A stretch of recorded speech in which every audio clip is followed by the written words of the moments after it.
ওসমান হাদি ভাইয়ের রক্তের শপথ, ওদেরকে বাংলাদেশে এক ইঞ্চিও জায়গা দেওয়া হবে না। আমাদের বাংলাদেশের শত্রু আওয়ামী লীগ এবং ইন্ডিয়া। আমরা আওয়ামী লীগের সাথে এখন সবাই পরকিয়া করি।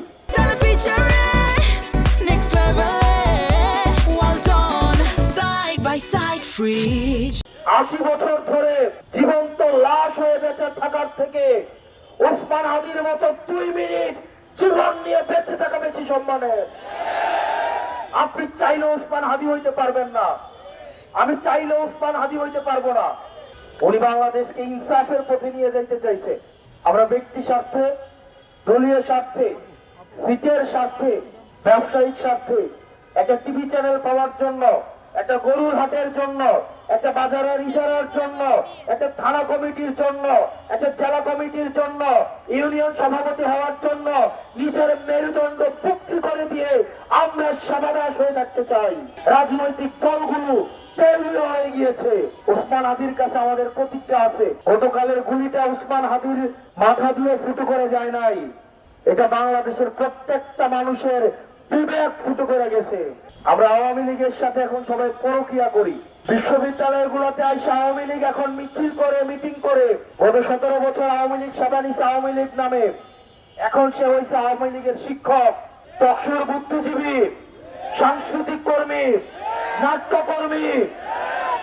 ফ্যাসিস্টের কোন ধরনের বাংলাদেশে কোন স্পেস হবে না, সে যেই নামেই থাকুক না কেন। এখন যে গুলশানের জাতীয় পার্টি নামে এই কুলাঙ্গাররা আবার ঐক্যবদ্ধ হচ্ছে। ওসমান হাদি ভাইয়ের রক্তের শপথ, ওদেরকে বাংলাদেশে এক ইঞ্চিও জায়গা দেওয়া হবে না।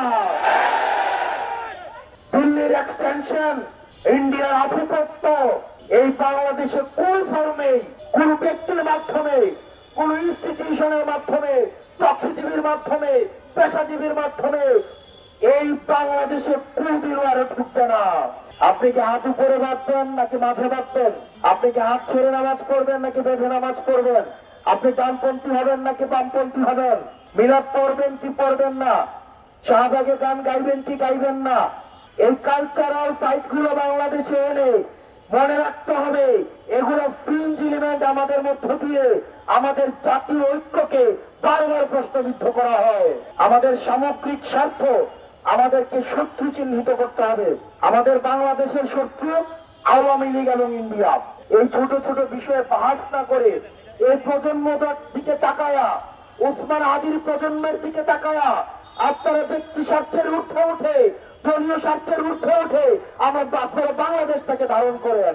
আমরা কিন্তু জানি কারা কারা ইন্ডিয়ার সেটেলমেন্টে এসে ক্ষমতায় যাইতে চায়, কারা কারা আমেরিকাকে মেনটেন করে, চীনকে মেনটেন করে। বাংলাদেশের ক্ষমতা নির্ধারিত হবে বাংলাদেশ থেকে, সীমান্তের বাইরে থেকে বাংলাদেশের ক্ষমতা নির্ধারিত হবে না, হইতে দেওয়া হবে না। এটাই ওসমান হাদি ভাই বারবার আমাদেরকে শিখিয়ে গেছেন। আমাদেরকে এটা ধারণ করতে হবে এবং উনি যে শহীদ মৃত্যু, যে গ্লোরিয়াস মৃত্যুর আকাঙ্ক্ষা উনি ধারণ করেছে, এটা আমাদের সবাইকে ধারণ করতে হবে। নির্বাচনে জিতবো কি জিতবো না নেতৃত্বের ফয়সালার উপর থেকে নির্ধারিত হয়। শত শত কোটি টাকা নিয়ে মানুষ নির্বাচনী প্রতারণায় নামে। গাড়ির বহর, লুটের বহর, গুন্ডার বহর, অস্ত্রের বহর, বুলেটের বহর।